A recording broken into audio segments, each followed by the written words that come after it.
오늘 제가 여러분들에게 나누려고 하는 내용은요, 핍박에 관한 얘기예요. 핍박. 사실 저 별로 좋아하지 않습니다. 핍박. 혹시 핍박을 좋아하시는 분 계세요?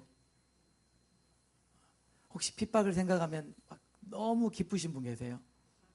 네. 전 핍박을 싫어합니다. 솔직히 말해서. 그리고 아마 핍박을 좋아할 그리스도인들은 아무도 없을 거예요. 그럼에도 불구하고 제가 성경을 보고 또 봤습니다. 보면서 성경적인 교회는 어떤 교회인가? 요즘 교회들 말고요. 요즘 교회들은 성경적인 교회와 너무 거리가 멀다고 제가 여러분들에게 누차 말씀을 드렸습니다.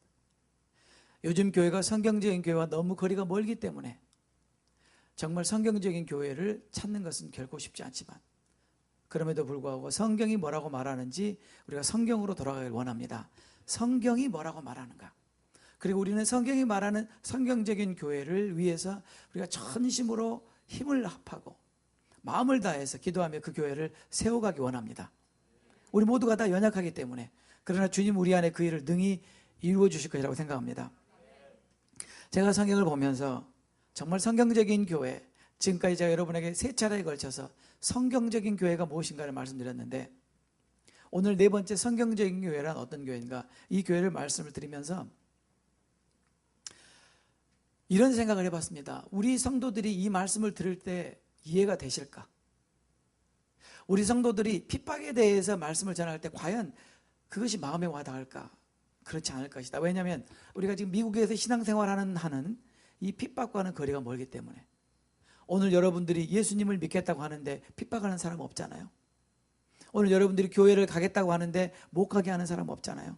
그러니까 우리는 핍박이라고 하는 단어가 결코 우리에게 어울리지 않는 단어입니다. 그렇지만 성경은 너무나 분명하게 말하고 있습니다. 제가 사도행전을 다 보면서 1장부터 28장까지 읽으면서 매 장마다 빼놓을 수 없는 주제가 한 가지 있었는데, 그것은 지극히 성경적인 교회는, 진리를 타협하지 않고 선포하는 교회는, 예수의 이름으로 표적과 기사와 이적을 행하는 교회는, 진리를 선포하는 교회는, 정말로 경건하게 살고자 하는 교회는 반드시 핍박을 받는다는 것을 알게 됐어요. 그래서 오늘 여러분에게 말씀드리고자 하는 것은, 정말 성경적인 교회는 핍박을 받게 돼 있다. 그러면 바꿔서 말하겠습니다. 핍박을 받지 않는 교회는 어쩌면 성경적인 교회가 아닐지도 몰라요. 어쩌면 우리가 타협하고 있는지도 몰라요. 어쩌면 우리가 진리를 선포하지 않는지 몰라요. 어쩌면 우리가 세상과 너무 가깝기 때문에 핍박을 피하고 있는지도 몰라요. 어쩌면 우리가 교회 같지 않기 때문에, 그리스도인 같지 않기 때문에 우리는 핍박을 모르는지도 몰라요. 어찌하였거나 오늘 제가 여러분에게 드리는 말씀을 통해서 성경적인 교회는 반드시 핍박을 받는 교회라고 하는 것을 여러분들에게 꼭 말씀드리고 싶습니다. 제 말이 아니라 성경이 그렇게 말하고 있습니다. 그래서 오늘은 여러분들이 별로 좋아하지 않는 주제입니다. 목사님, 핍박 말고요, 다른 거 있잖아요. 좋은 주제 있잖아요. 그런데 핍박은 성경적인 교회에서 뺄 수 없는 주제이기 때문에 여러분들에게 꼭 전하게 되었음을 양해해 주시기 바라고, 오늘 설교 다 끝나고 에이 기분 나쁘다, 야, 하필이면 오늘같이 좋은 날 핍박에 대한 얘기를 꼭 들어야 돼? 그렇게 생각하지 마시고, 얼마나 이것이 필요한 내용이면, 저도 싫어하는 주제인데 여러분에게 나눌지 여러분이 한번 생각해 주시기 바랍니다. 우리 본성은요, 뺨 맞으면 우리도 때려야 돼요. 우리의 본성은요, 누가 나를 핍박하면 나도 한마디 해주고 싶고 나도 갚아주고 싶고, 그것이 우리의 본성이죠. 그죠? 여러분은 아닌 거 알고요. 제가 그래요.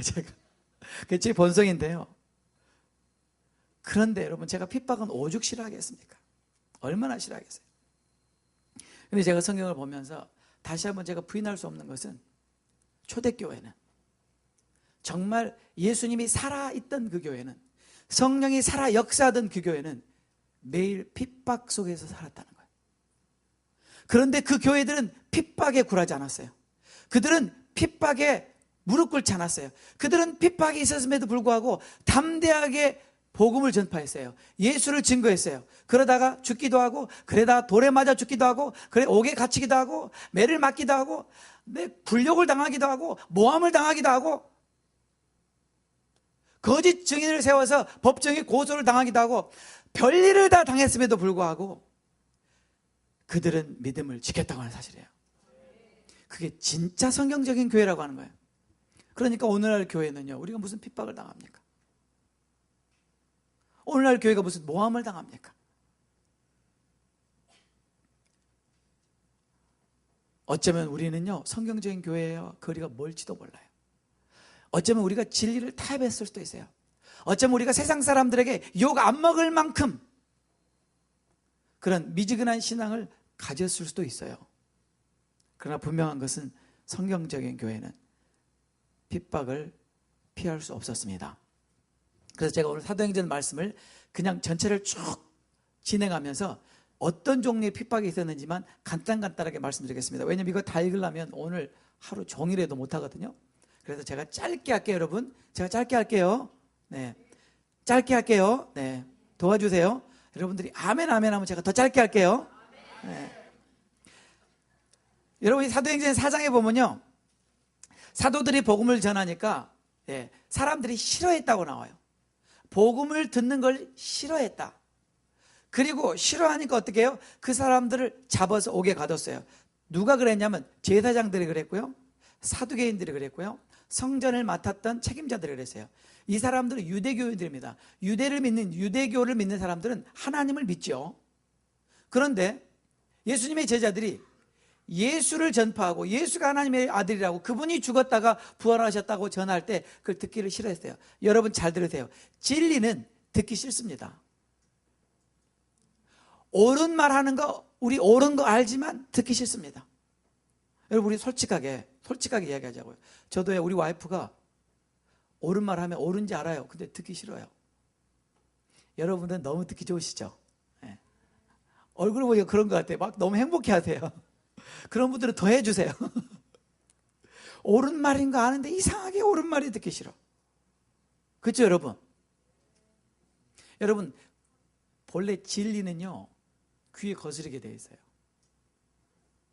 우리 본성에 거스르게 돼 있어요. 그래서 정말로 예수님의 제자들이 진리를 전하니까 유대인들이 그걸 듣고 듣기 싫은 거예요. 그 듣기 싫으니까 어떻게 해요? 잡아 옥에 가둬버린 거예요. 이런 일은 보통 있었던 일입니다. 여러분이 사도행전 4장에 보시면 나오잖아요. 그러다가 어떻게 합니까? 나중에 이 사람들이 뭐라고 그래요? 협박하죠, 위협하죠. 다시는 예수의 이름으로 이런 말 하지 마라. 다시는 복음을 전하지 말아라. 다시는 진리를 선포하지 말아라. 그리고 내어보내죠. 그러죠? 그런데 제자들이 그 말을 들었나요? 아니요. 제자들이 뭐라고 말했어요? 내가 하나님의 말을 듣는 것이 사람의 말을 듣는 것보다 더 옳은 것이다. 그러면서 계속해서 말을 하게 되다가, 그러다가 어떻게 되죠? 네, 잡혀서 또 옥에 갇히게 되고, 그런 일들이 반복해서 일어나는 것을 여러분이 사도행전에 보면 알 수 있습니다. 그런가 하면요, 사도행전 5장에 보면 대제사장과 그와 함께 있는 사람, 즉 사두개인의 당파가 다 마음에 시기가 가득해서 사도들을 잡아다 옥에 가두었다고 나옵니다. 근데 시기가 일어났다. 왜 시기가 일어났을까요? 여러분, 어떨 때 시기가 일어나요? 남이 잘 될 때. 사돈이 땅 살 때. 아멘. 우리 교회 집사님이 나는 새빵 사는데 집을 샀다. 그럴 때 어떻게 해야 돼요? 시기로 충만해야 돼요. 어떻게 해야 돼요? 그럴 때는 축복해야죠. 아멘. 역시 사랑과 진리교회는 달라요. 뭐 다른 교회 같으면 벌써 시기가 충만했을 거예요, 지금. 여러분들은 보니까 기쁨으로 충만해요. 아멘. 그러니까 왜 이 대제사장과 사두개인들이 왜 시기가 가득했냐면요, 간단하죠. 예수님의 제자들이 설교를 하면은 몇천 명씩 모이는데 자기들이 설교하면 안 모여요. 이런 얘기죠. 옆 맞은편에 식당이 있어요. 거기는 갈비집이에요. 우리 집도 식당이에요. 우리도 갈비 만들어요. 근데 손님이 다 그 집으로만 가네? 그럼 여러분 어떻게 해야 돼요? 할렐루야? 아니죠. 시기로 가득하게 되죠. 그래서 어떻게 해요? 어떻게 돼요? 그 집 앞에 서서 어떻게 해야 돼요? 이 집 갈비 맛없어요. 우리 집으로 오세요. 그래야 되지 않겠냐는 거죠. 그러니까 제사장들이 그랬다는 거예요. 그래서 사도들을 시기해서 시기하니까 어떻게 또 옥에 가둬요. 근데 옥에 가두면 천사가 풀어주고, 옥에 가두면 또 풀어주고, 그런 일들이 여러분 성경에 기록되어 있습니다. 그러니까 어떻게 해요? 이제 옥에 가두는 거 갖고 안 되니까 어떻게 해야 돼요? 이제 죽여버려야 되겠다. 그래서 사도행전 5장 34절 보니까 저희가 듣고 크게 노하여 사도들을 없이하고자 할세, 사도들을 죽여버리려고 했다는 거예요. 여러분 맞아요. 여러분 사람은요, 시기와 질투가 절정에 달하면요 살인하게 돼요. 그렇잖아요. 여러분 제가 옛날에 전설 따라 삼천리인가 뭐 전설의 고향인가 뭐 이런 거 보면 여러분 나오잖아요. 못 나와요? 옛날에 와이프가 여럿이 있었는데 첩이 본부인을 너무 미워하거나 본부인이 첩을 너무 미워하면 어떻게 해요? 무당을 사가지고 모형을 딱 만들어 놓고 바늘로 막 쑤시잖아요. 죽어라 죽어라 죽어라 죽어라. 그러면 어떻게 해요? 진짜 실실 아파가지고 죽잖아요. 이 시기가 굉장히 무서운 거예요. 시기가. 그런가 하면 사도행전 5장에 계속 보면요, 사람들이 무서워서 죽이지는 못하니까 어떻게 해요? 실컷 채찍질하는 거예요. 여러분 옛날에는 곤장이에요. 이 제자들이 무지하게 맞았어요. 무지하게 맞았어요. 그런가 하면 여러분 사도행전 7장에 보면요, 여러분이 아시다시피 이를 갈고 돌로 쳐 죽인 장면이 나오죠. 그런가 하면 여러분이 사도행전 8장에 보면요, 8장 1절에 이런 말 했습니다. 사울이 그의 죽임당함을 마땅히 여기더라. 그날에 예루살렘에 있는 교회에 큰 핍박이 나서, 예루살렘에 있는 교회에 큰 핍박, 이건 그냥 핍박이 아니라 Great Persecution, 큰 핍박이 나서 사도 외에는 다 유대와 사마리아 모든 땅으로 흩어지니라. 이 핍박이 얼마나 크면 사도들 외에는 견디지 못한 거예요. 사도들은 죽기로 작정한 사람들이니까 죽일 테면 죽여라 했지만 다른 제자들은 다 뿔뿔이 흩어졌어요. 그래서 사울이 어떻게 했는가 보면 8장 3절에 사울이 교회를 잔멸할세, Saul began to destroy the church. destroy라는 단어를 썼죠. 아예 교회를 없애버리려고 작정한 거예요. 아예 교회의 씨를 말려버리려고 작정한 거예요. 그래서 교회를 아예 잔멸시키려고 집집마다 돌아다니면서 예수 믿는 사람 다 끌어내가지고 옥에다 다 가두고 죽이고, 그런 일을 사울이 했어요. 사울이, 그 못된 사울이. 그러니 여러분 예수 믿는 사람들이 얼마나 사울이 미웠겠어요. 사울 때문에 죽은 사람들이 얼마나 사울이 미웠겠어요. 하나님 저 사울 안 때려잡으면 하나님은 공의 하나님이 아닙니다, 그랬을 수도 있어요. 그런데 성경에는 안 나와요. 나중에 어떻게 했는지 우리가 보겠습니다. 근데 사울이 그렇게 예수 믿는 사람을 핍박하더니 나중에 어떻게 해요? 말로 받아요. 말로. 예수님께서 그러잖아요. 사울에 대해서 뭐라고 말해요? 얘가 어찌나 나를 핍박하든지 얘는 나중에 이방인들에게 복음을 전할 텐데 자기가 심은 대로 무지하게 핍박을 당할 것이다. 그렇죠? 나중에 정말로 얼마나 핍박받는지 몰라. 사울이 핍박받을 때마다 자기가 핍박했던 것을 생각했을 거예요. 자기가 모함했던 것을 생각했을 거예요. 자기가 돌로 쳐 죽일 때 그 장면을 보면서 돌에 맞아 싸다라고 했던 그 장면을 생각하면서 자기도 돌에 맞았을 거예요. 돌에 맞아 죽으면서 스테반이 돌에 맞아 죽었던 장면을 상기했을 거예요. 어찌되건 간에 사울이 그렇게 핍박을 했습니다. 교회를. 그랬는데요, 그렇게 핍박을 했는데도 교회가 없어지기는커녕 교회가 어떻게 해요? 더 커지는 거예요. 어떻게 잡아 죽이면 교회가 더 생기는 거예요. 이게 성경적인 교회입니다. 성경적인 교회는요, 핍박을 받을수록 더 크는 것이 성경적인 교회예요. 그런가 하면 여러분 사도행전 12장에 보니까 헤롯 왕이 나오죠. 이 헤롯 왕이요, 가만히 보니까 이 졸개들을 잡아가지고는 안 되겠어요. 그래서 두목을 잡아야 되겠다. 그 제자들 베드로와 야고보와 요한, 이 세 두목 중에서 야고보를 잡아서 칼로 쳐 죽였어요. 그러니까 헤롯 왕이 야고보를 죽이니까 유대인들이 그렇게 좋아하는 거예요. 성경에 유대인들이 너무 좋아한다. 그러니까 헤롯이 보니까 유대인들이 너무 좋아하니까, 아, 얘들이 너무 좋아하네, 또 죽여야 되겠다. 이번엔 누구 죽일까? 베드로 죽여야 되겠다. 그래가지고 베드로를 죽이려고 잡아서 옥에다 가뒀죠. 그 다음날 베드로가 지금 칼에 목이 베어 죽을 판인데 그 전날 누가 왔어요? 천사가 와서 베드로를 풀어주잖아요. 그러니까 베드로는 아직 죽을 때가 안 됐다는 거예요. 여러분 걱정하지 마세요. 여러분이 죽을 때가 안 되면요, 천사가 풀어줘요. 여러분이 죽을 때가 되면 과감하게 죽으세요. 담대하게 죽으세요. 네. 예 목사님이 우리에게 배운 거 한 가지 뭐예요? 이거 내놓고, 네.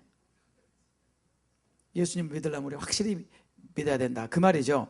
그래가지고 네, 그런 일이 있었죠. 그런가 하면 사도행전 13장에 보면은요, 유대인들이 그 예수 믿는 사람들의 무리를 보고 그 교회를 보고 시기가 가득하여 바울의 말한 것을 변박하고 비방했다. 변박하고 비방했다. 여러분, 우리는 아까도 제가 말씀드린 것처럼 남이 비방하는 말 듣고 싶지 않죠. 그렇죠. 그런데 비방하는 말을 들으면요, 우리 사람은요 참 이렇게 죄송합니다, 열을 받게 돼요. 남이 나를 비방하는 말을 하면 열을 받게 돼요. 그렇죠. 제가 이런 얘기를 들었습니다. 여러분, 하늘에 속한 사람의 주인공인 윈 형제 아시죠? 네. 혹시 모르시는 분 괜찮아요. 네. 그 윈 형제는 여러분이 아시다시피 그 중국에서 그 핍박받는 교회, 예수 믿으면 죽이는 그런 데서 예수를 믿다가 죽음의 고비를 셀 수 없이 넘기고 하나님의 초자연적인 체험을 하고, 그리고 뭐 총에 맞아도 살고, 네. 제가 안 봐서 모르겠지만 아무튼 그래가지고 이제 살아나왔잖아요. 그래서 사방세계에 나와 사는데 그분이 그런 얘기를 했다고 그래요. 전해 들은 이야기인데, 사방세계에 나오니까 그렇게 예수 믿는 사람들이 서로 헐뜯고 비방하고, 그 자기가 그 대상이 돼가지고 며칠 잠을 못 이루면서 그런 얘기를 해요. 차라리 내가 중국에 가서 육체적으로 핍박당하고 차라리 고난당하는 게 낫다 그랬대요. 이 사방세계 사람들 말로 남을 비방하고 말로 안 하는 거 했다 그러고 그게 너무 고통스러운 거예요, 윈형제가. 그래서 며칠 잠을 못 이뤘다는 얘기를 들었어요, 여러분. 근데 예 목사님도 저한테 그런 이야기예요. 차라리 북한에서 핍박받는 게 낫대요. 차라리 채찍맞고 차라리 고난당하고 고문당하고 감옥에 갇히는 게 낫대요. 남한에 와보니까, 미국에 와보니까 웬 사람들이 이렇게 말이 많냐는 거예요. 웬 남의 말을 그렇게 많이 한다는 거예요. 여러분 그러지 마세요. 우리는 안 그러죠? 그럼 뭘 말해요? 육체적인 핍박 못지않게 비방당하는 것도 고통스럽다는 거예요. 내가 고통스러운 만큼 남도 고통스러운 거예요. 그렇지 않겠어요, 여러분? 그렇죠? 네, 그런 것이라고 생각해요. 그런데요, 초대교회 성도들은 그 당하는 게 그냥 맨날 있는 일이었어요. 그런가 하면 여러분이 사도행전 14장에 보면요, 유대인들이 사람들을 선동해요. 선동한다는 말은 사람들을 부추기고 충동해가지고 예수님의 제자들과 교회에 대해서 나쁘게 말하게 하고 고소하게 하고 핍박하고 결국 돌로 쳐 죽이는 장면이 사도행전 14장에 나옵니다. 그런가 하면요, 사도행전 16장에 가면요, 옷을 찢겨요. 그리고 매로 치고요. 그리고 옥에 가둬요. 이런 일은 그냥 보통 있는 일이에요. 사도행전 17장에 보면 또 유대인들이 시기해서 때를 지어가지고 사람들을 불러 모아서 소동하게 하고 소유하게 되고 예수 믿는 사람들을 고발하게 하고 옥에 가두게 하고 핍박하는 장면이 또 나오죠. 17장 13절에도 무리를 선동하는 장면이 나오죠. 그런가 하면 사도행전 18장에도 대적하고 해방하죠. 대적하고 해방한단 말은 어포우스 한다는 말이고요. 그리고 말로 대적한다, 나쁜 말을 한다, 그런 뜻이죠. 그런 일들이 사도행전 18장에 나오죠. 사도행전 19장에도 보면은 비방하는 내용이 나오죠. 예수 믿는 사람들, 제자들 비방하죠. 또 19장의 23절 이후에 보면 그들이 분이 가득해가지고, 소란을 피우고 사람들끼리 모여가지고 그 원형 경기장, 극장에 모여가지고 예수님의 제자들에게 야유를 보내고, 그리고 이 말 저 말 했다고 나와요. 성경에 보면 이 말 저 말을 했다. 그런데 이 말 저 말을 그들이 하면서도 무슨 말을 하는지 몰랐다 그래요.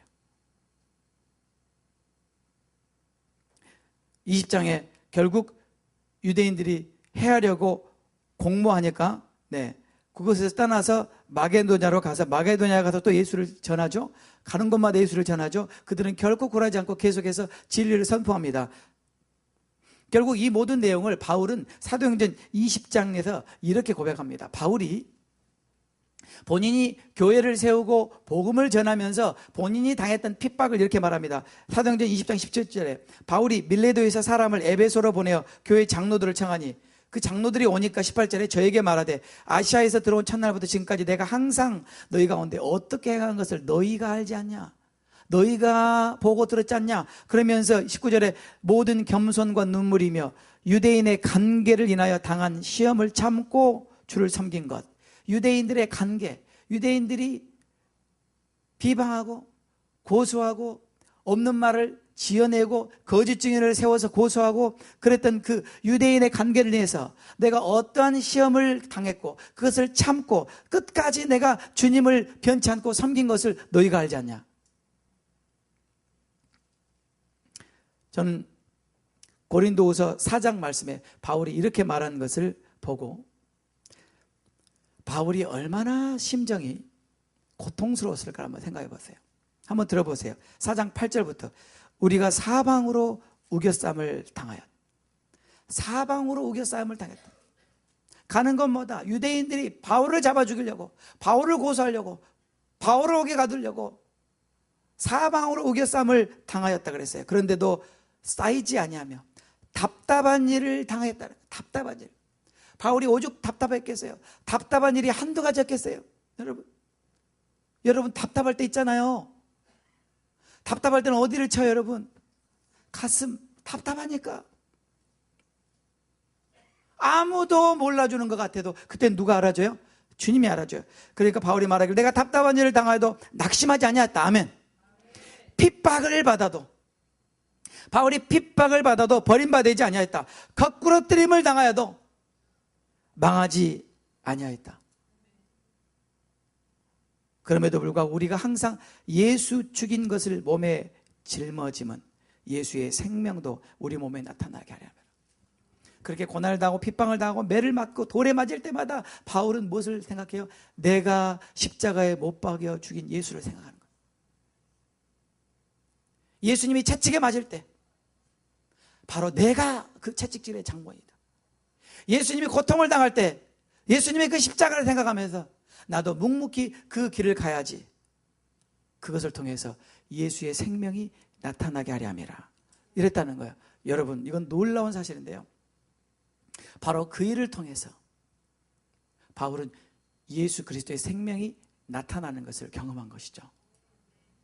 그러니까 핍박은요, 예수의 생명이 나타날 수 있도록 우리를 다듬어주는 하나님의 귀한 통로가 됐다는 것이죠. 그렇죠? 네.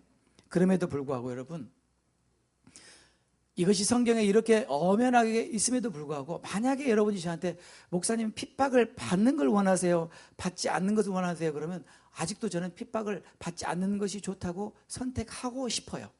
저의 본능은 핍박 받는 거 싫어요. 네, 욕먹는 거 싫어요. 비방당하는 거 싫어요. 옥에 갇히는 거 싫어요. 그럼에도 불구하고요, 제가 성경을 보면서 깜짝 놀란 것은 예수님께서 아예 너희가 핍박을 받을 것이라고 못을 박아 놓으셨더군요. 아예 예수님께서. 그래서 이 핍박은 우리가 예수를 제대로 믿으려고 하면 피할 수 없는 것이라는 것을 알게 된 거예요. 여러분, 예수님께서 어떻게 말씀하셨는지 요한복음 15장 20절에 이런 말씀이 있어요. 요한복음 15장 20절에 내가 너희더러 종이 주인보다 더 크지 못하다 한 말을 기억하라. 사람들이 나를 핍박하였은즉 너희도 핍박할 것이다. 사람들이 나를 핍박하였은즉 너희도 핍박할 것이다. 나를 핍박했는데 어떻게 나의 몸인 교회를 핍박하지 않겠느냐? 반드시 핍박할 것이다 라고 예수님께서 아예 그렇게 예언하셨어요. 그러니까 여러분, 교회는 핍박을 받는 것이 정상입니다. 정상입니다. 이제 여러분 자세히 한번 들어보세요. 죄송해요, 여러분 핍박 이야기해서. 근데 어떻게 해요? 이거 사실인데, 진리인데 어떻게 해요? 한번 들어보세요. 우리가 핍박을 받게 돼 있나 안 받게 돼 있나? 마태복음 5장 11절부터 이런 말이 있습니다. 나를 인하여 너희를 욕하고 핍박하고 거짓으로 너희를 거스려 모든 악한 말을 할 때에는, 그때는 우리는 분연히 일어나서 저놈들 때려잡자 그래야 되는 거예요. 왜 우리를 핍박하는 거예요? 우리가 뭘 잘못했다고. 그리고 거짓말할 때 거짓으로 너희를 거스려 모든 악한 말을 할 때 그때는 어떻게 해요? 고소해야 돼요. 고소해야 돼요. 법으로 따져야 돼요. 법으로. 아멘. 노멘. 여기 몇 분 때문에 제가 오늘 진행이 안 되고 있어요. 지금 좀 도와주세요 좀. 네. 근데요, 예수님께서 뭐라고 말했냐면, 근데 나를 인하여 너희를 욕하고, 나를 인하여 너희를 핍박하고, 나를 인하여 거짓으로 너희를 거스려 모든 악한 말을 할 때는 너희에게 복이 있나니 그랬다는 거예요. 근데요, 여러분, 저는 정직하게 그런 복은 싫거든요. 저 그런 복은 안 받아도 좋으니까 안 당했으면 좋겠어요. 근데 예수님은요, 한술 더 뜨셨어요. 12절에 기뻐하고 즐거워하라. 아니 지금 기뻐하게 생겼어요? 우리 솔직하게 우리 이야기하자고요. 여러분 그거 당하면 기뻐해요? 알아눕죠? 알아눕죠? 알아누웠어요 며칠간? 알아눕죠? 그런가 하면요 즐거워하래요. 세상에 어떻게 즐거워해요? 그러면서 예수님께서 뭐라고 말하면 하늘에서 너희 상이 큼이라. 이 땅에서 너희가 나를 인하여 핍박을 받고, 나를 인하여 고난을 당하고, 나를 인하여 욕을 당하고, 나를 인하여 거짓으로 모든 악한 말을 듣게 될 때 하늘에서 상이 크다. 제가 전에 같으면요 이거 읽을 때 제가 그랬어요. 주님 저는 이런 상 필요 없어요. 다른 사람 많이 주세요 주님.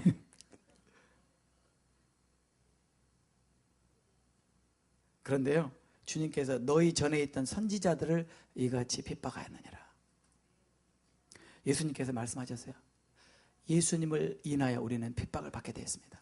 우리는 예수님 때문에 거짓으로 모함을 당하게 되었습니다. 예수님이 하셨죠? 그런가 하면 누가복음 6장 22절에 인자를 인하여 사람들이 너희를 미워하며. 아멘. 사람들이 미워한대요. 여러분들 이 사람들은 저를 안 미워하고 저를 사랑하는데요. 그럼 뭔가 잘못된 거예요. 예수님께서 그랬잖아요. 나를 인하여 예수님을 때문에 사람들이 너희를 미워하며 너희를 멀리하고 너희를 욕하고 너희 이름을 악하다 하며 너희를 버릴 때에는 너에게 복이 있도다. 주님 no thank you 그러고 싶어요. 근데 그렇게 말씀하셨어요. 예수님 때문에 미워함을 당하고 예수님 때문에 멀리함을 당하고 욕을 당하고 악하다고 비방을 당하고 심지어 버릴 때 예수 믿으려면 가 나랑 빠이빠이야 라고 할지라도 예수님께서 뭐라고 말씀하시면 너에게 복이 있다. 근데 주님 이런 복 말고 다른 복 없나요? 그런데 예수님께서 23절에 그날에 기뻐하고 뛰놀라. 이제 한술 더 떴어요. 뛰놀래요. 주님 어떻게 뛰어놉니까?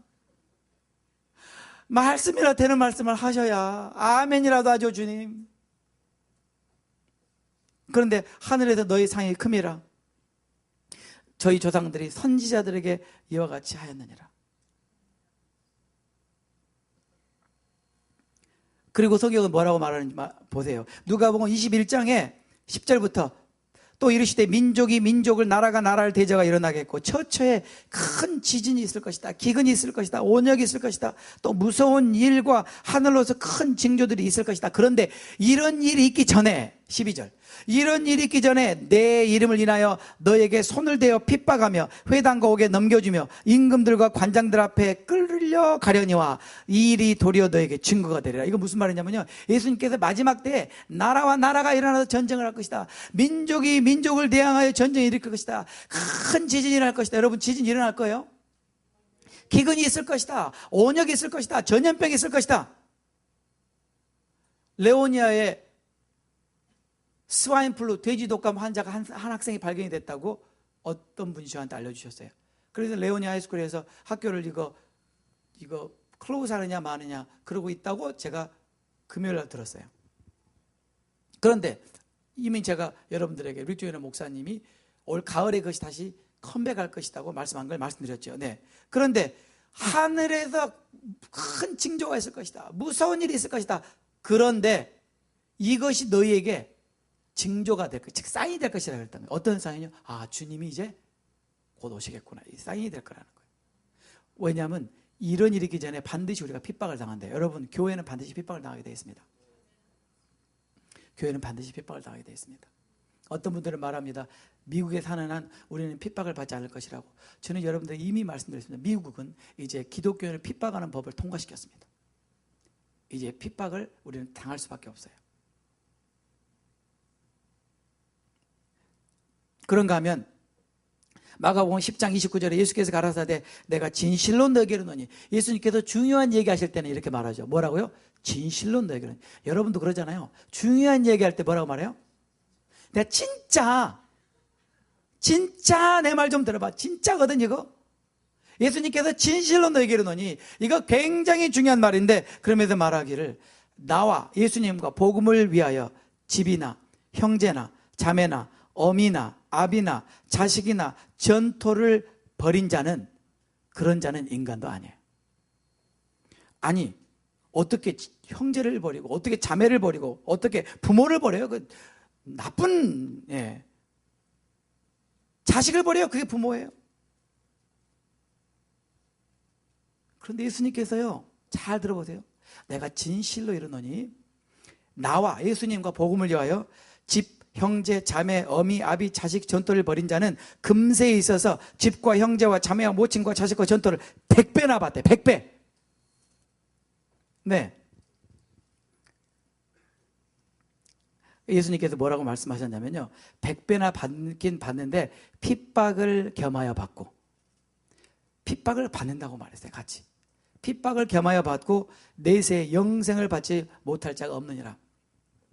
예수님을 위해서, 복음을 위해서 이것을 버리는 자는 예수님께서 반드시 약속했었어요. 이 세상에서도 100배를 받지만 핍박을 겸하여 받고, 그 다음에 주님 나라에서 영생을 못 받을 자가 없다.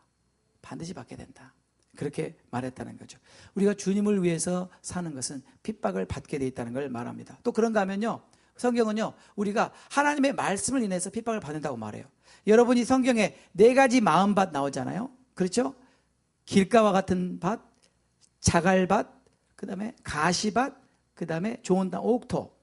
근데 길가의 밭과 같이 마음이 단단한 사람은 하나님의 말씀이 떨어져도 어떻게 새들이 와서 다 물어가 버리니까 아무런 열매를 못 맺는다. 기억나시죠? 자갈밭, 돌밭 같은 사람은 말씀을 듣고 즉시 기쁨으로 받으나 뿌리가 없으니까 어떻게 해요? 금방 말라서 없어져 버린다. 가시밭은 말씀을 받아서 자라려고 하는데 누가 막아요? 가시가 막아요. 자꾸 찔러요, 가시가. 그래서 열매를 못 맺어요. 그런데 마음이 옥토와 같은 사람은 말씀을 받으면 그 말씀이 즉시 심어지고 즉시 자라고 열매를 맺어서 30배, 60배, 100배의 결실을 맺는다고 말씀하셨죠. 근데 여러분 잘 들어보세요. 그 두 번째 밭, 두 번째 마음밭이 돌짝밭 같은 사람, 이건 감정의 요동이 심한 사람이에요. 언제 금방 아멘하고 언제 금방 울고 언제 할렐루야 그랬다가 문제만 생기면 본인이 언제 그랬나는 듯이 돌아서는, 말씀을 들을 때는 금방 예수님을 위해서 죽을 것 같다가도 밖에 나가서 딴 얘기하고 다니는 사람들이 있어요. 참 주님 보시기도 속상하실 것 같아요. 어쨌거나 마태복음 13장에 보니까 그 속에 뿌리가 없어 잠시 견디다가 말씀을 인하여 환난이나 핍박이 일어날 때에는 곧 넘어지는 자요. 여러분, 우리가 하나님의 말씀이 생명의 말씀이고 능력의 말씀이고, 이 말씀은 능치 못함이 없지만 우리가 이 말씀 때문에 핍박을 당하는 거예요. 우리가 말씀대로 살려고 하면 고난이 오는 거예요. 말씀대로 살려고 하면 반드시 어려움이 오는 거예요. 그런데 말씀대로 살려고 하는데 핍박이 오니까 어떻게 해요? 내가 말씀을 저버리는 거예요.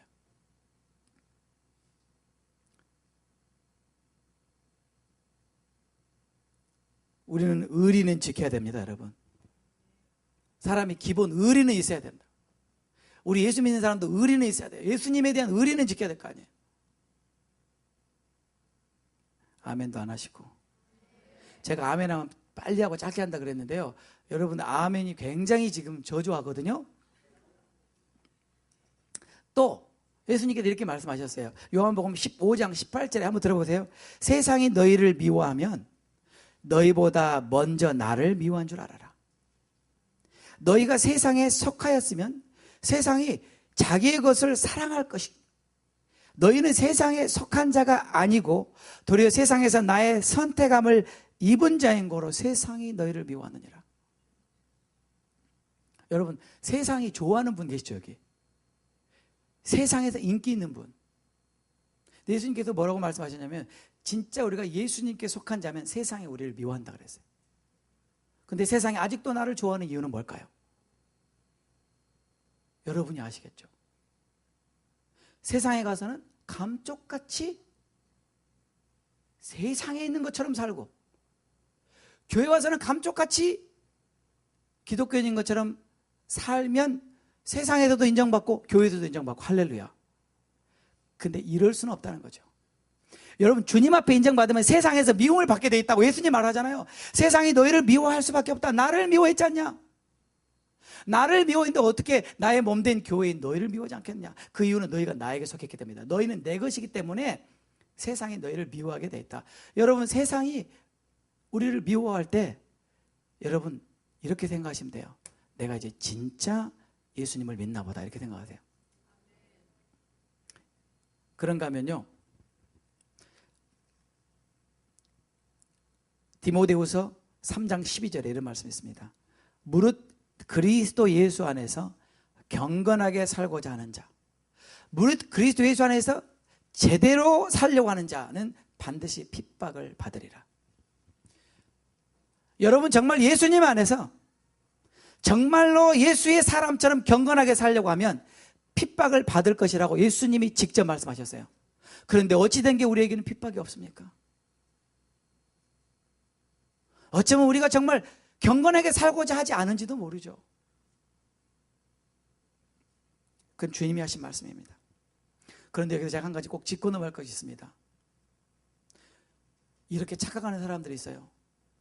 자기가 잘못해가지고, 자기가 죄 지어서 핍박을 받으면서 주님, 내가 주님의 이름을 인하여 핍박을 받습니다, 그렇게 착각하는 사람들이 또 있어요. 또 그런데 제가 여러분에게 솔직히 말씀드리겠습니다.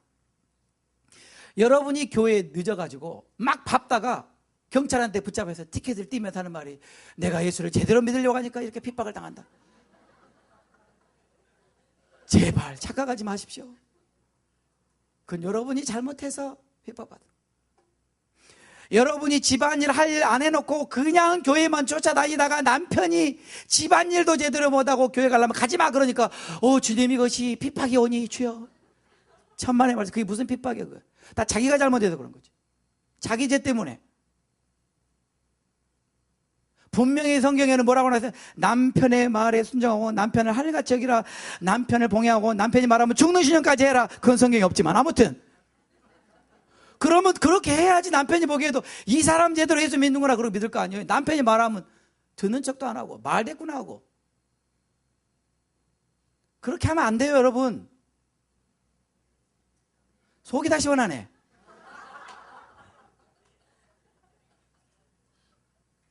그쵸, 여러분?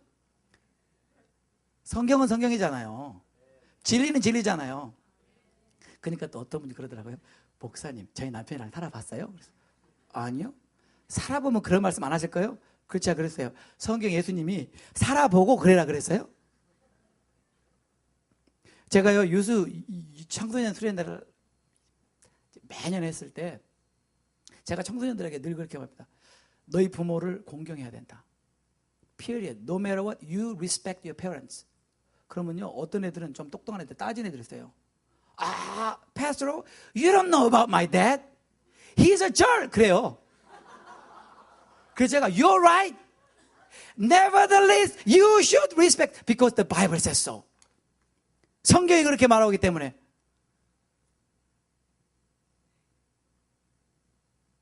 여러분, 우리는 성경 말씀에 순종하기 위해서 목숨 걸어야 돼요. 그렇지 않으면 아무 의미가 없어요. 왜 예수 믿어요, 우리가? 왜? 그러니까 맨날 욕이나 먹죠. 그러니까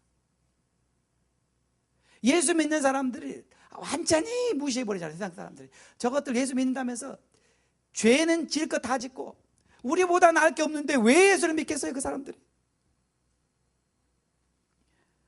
여러분, 성경에 베드로전서 2장 19절에 이런 말씀이 있습니다. 예매의 고난을 받으면, 예매이란 말은 이유 없이 억울하게 누명을 쓰고 잘못한 일도 없는데 고난을 받아도 하나님을 생각함으로 슬픔을 참으면 이는 아름다우나 죄가 있어 매를 맞고 참으면 무슨 칭찬이 있으리요?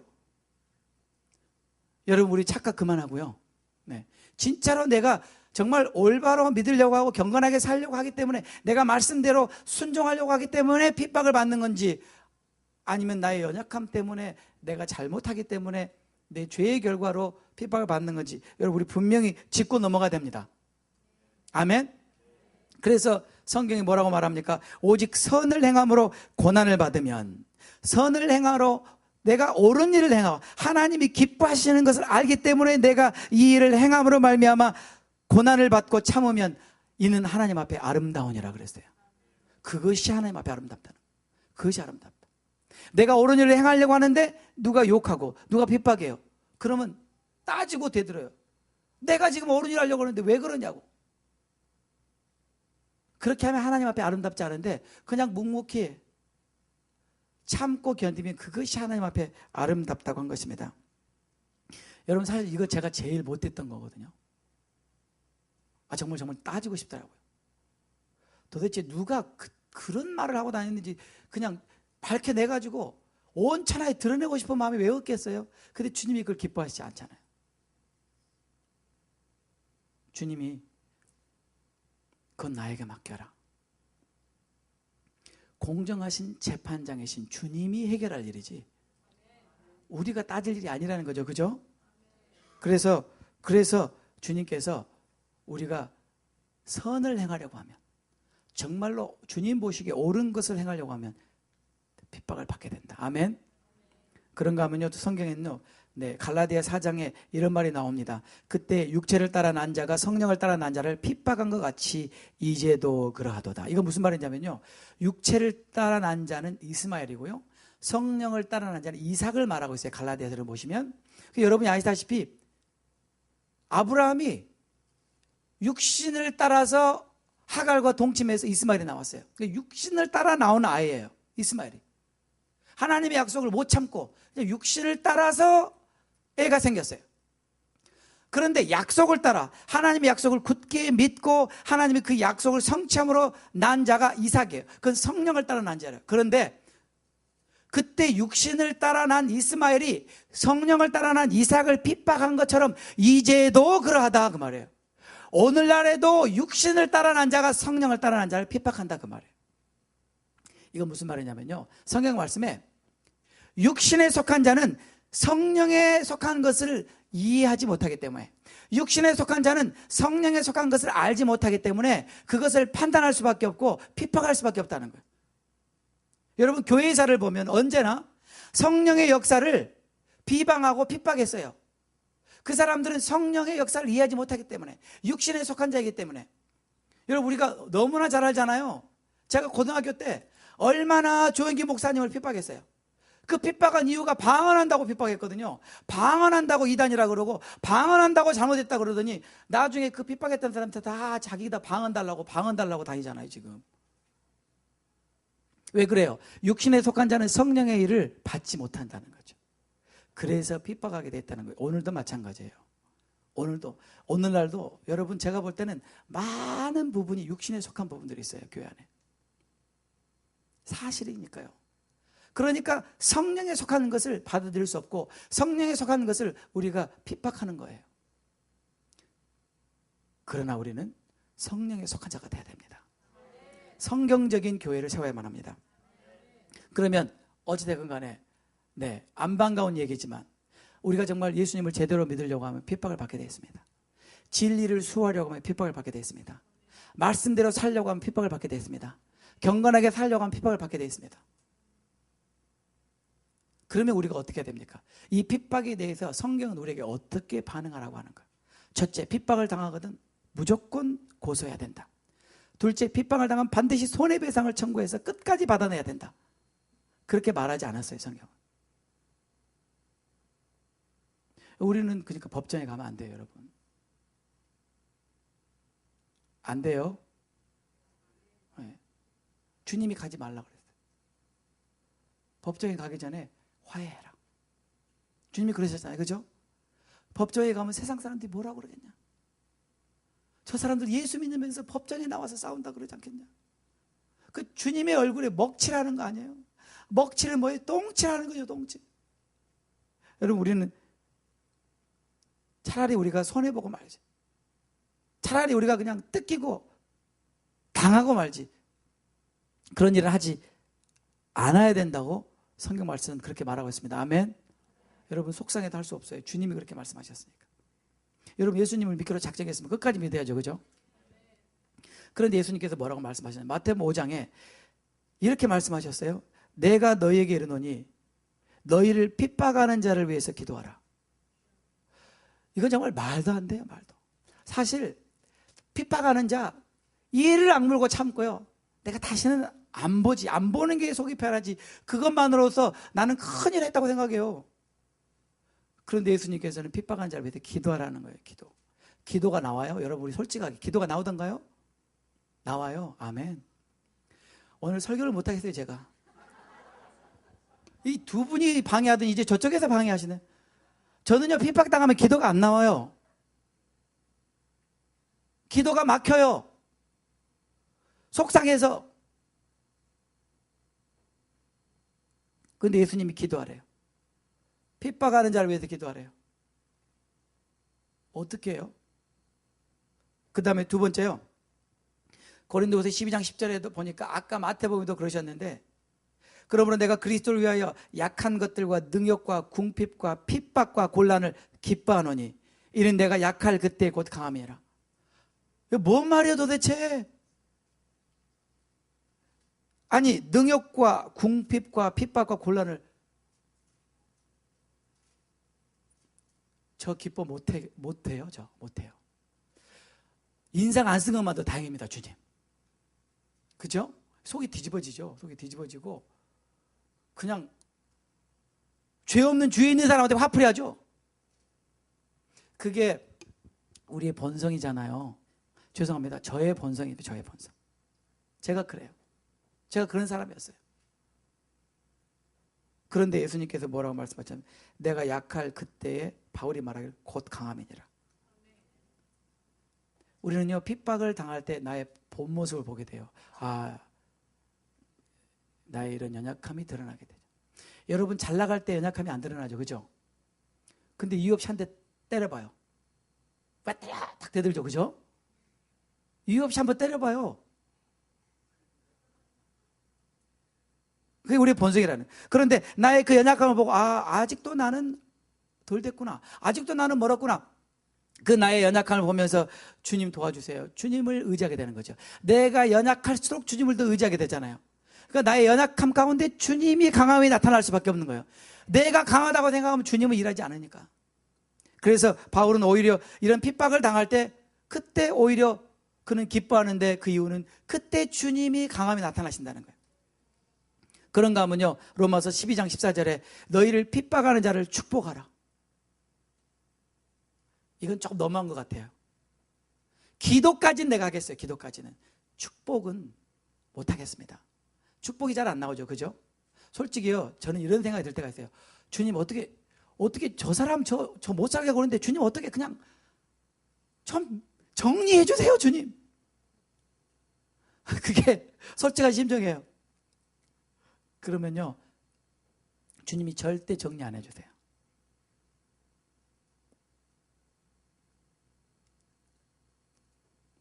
그 왜 그러냐면 주님께서 그것을 통해서 우리에게 이 말씀에 순종하는지 보기 원하시는 거예요. 너희를 핍박하는 자를 축복하라. 축복하고 저주하지 말라. 이렇게 말했다는 거죠. 그런데요, 여러분, 결론을 제가 말씀드리자면요, 이거요, 제가 이를 악물고 하려고 해봤는데 안 되더라고요. 입으로 흉내는 내는데 그 다음에 또 속상해요. 주님, 이를 악물고 축복합니다.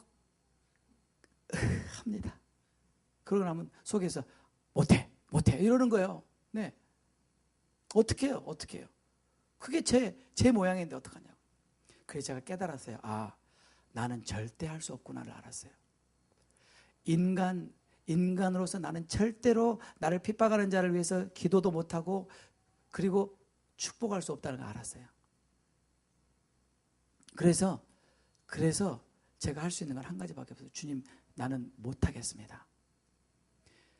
내가 할 수 있는 마음을 주님이 주세요. 도저히 나는 제정신으로 못하겠습니다.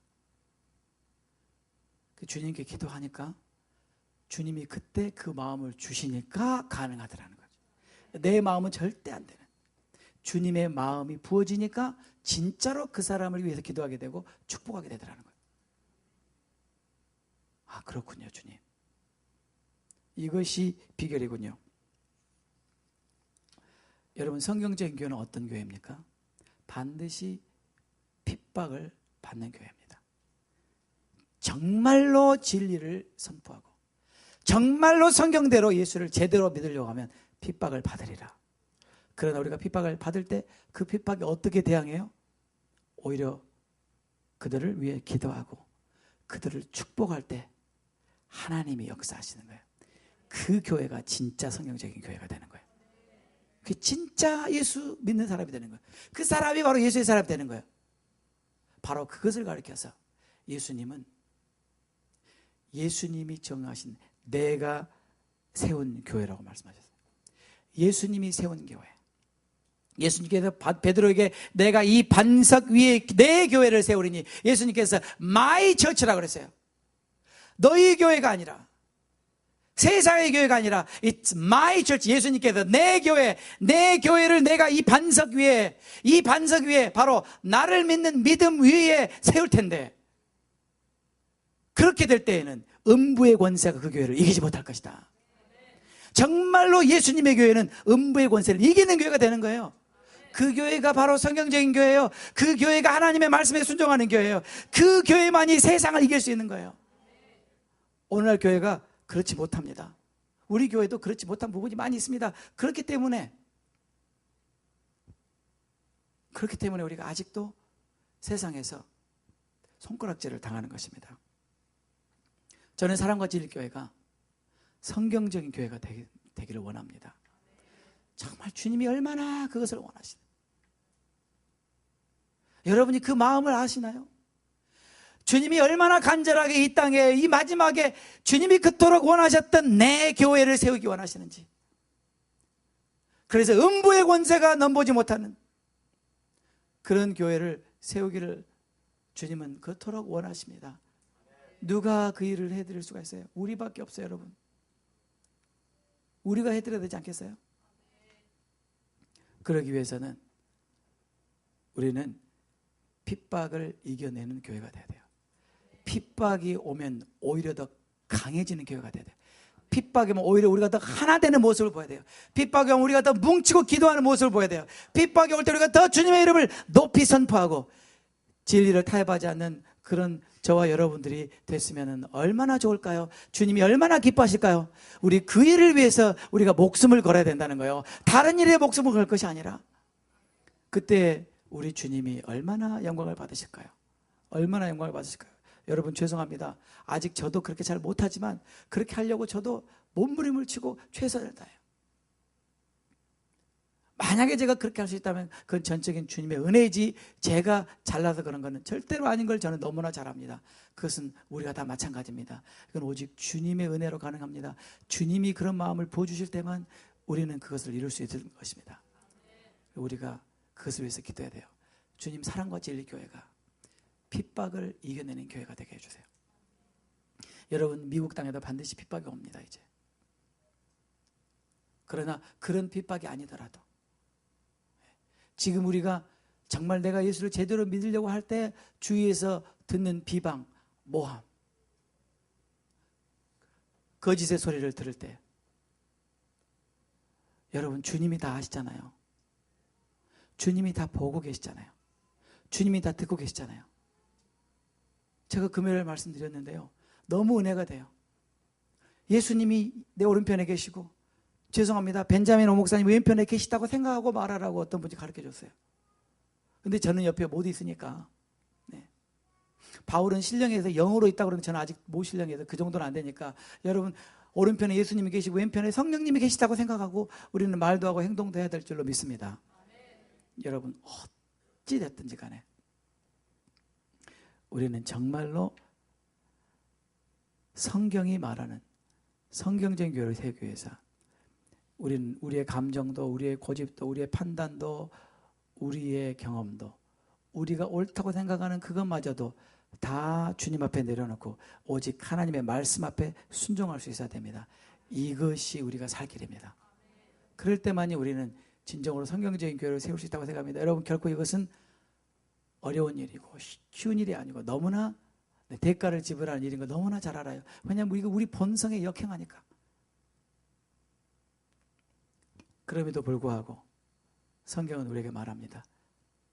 금요일날 말씀드렸듯이 너희가 성령을 쫓아 행하라. 그리하면 육신의 소욕을 이루지 아니하리라. 성령을 쫓아 행할 때 주님 우리 안에서 일을 이루실 것입니다. 우리 다 같이 기도하겠습니다.